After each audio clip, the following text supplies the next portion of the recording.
প্রশাসনের চোখ ফাঁকি দিয়ে পাবনার বিভিন্ন মিলে অবৈধভাবে তৈরি হচ্ছে কুষ্টিয়ার ঐতিহ্যবাহী চাল। এতে একদিকে প্রতারিত হচ্ছেন ভোক্তারা, অন্যদিকে বিব্রত অন্য চাল ব্যবসায়ীরা। এ ব্যাপারে ব্যবস্থা নেওয়ার আশ্বাস জেলা ভোক্তা অধিদপ্তরের। আসিফ মাহমুদের ছবিতে সবুজ মোল্লার রিপোর্ট।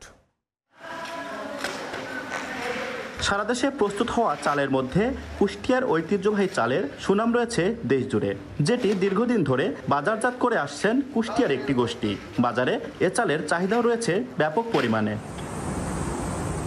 তবে নিয়মনীতির তোয়াক্কা না করেই প্রশাসনের চোখে বৃদ্ধাঙ্গুলি দেখিয়ে দীর্ঘদিন যাবৎ পাবনার ঈশ্বরদের মিলগুলোতে তৈরি হচ্ছে কুষ্টিয়ার ঐতিহ্যবাহী চাল।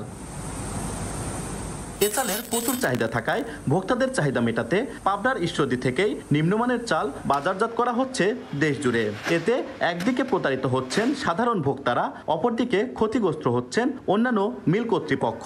অবৈধভাবে এসব চাল প্রস্তুতকারকদের বিরুদ্ধে ব্যবস্থা নেওয়ার জন্য প্রশাসনের হস্তক্ষেপ কামনা করেছেন সবাই। ঈশ্বরদীতে কিছু অসাধু ব্যবসায়ী আছে, এরা কুষ্টিয়ার ঐতিহ্যবাহী মিনিকেট নামে চাউলটা মার্কেটজাত করে। এগুলা খাইতে গিয়ে খাবারের মধ্যে বিভিন্ন রকম স্বাদের তারতম্য আছে এবং পুষ্টিগুণেরও অনেক তারতম্য হচ্ছে। এটা ভোক্তা এবং মানুষের সাথে এক ধরনের প্রতারণা। তদন্ত করে বের করা উচিত যে কারা কারা এই কাজ করছে।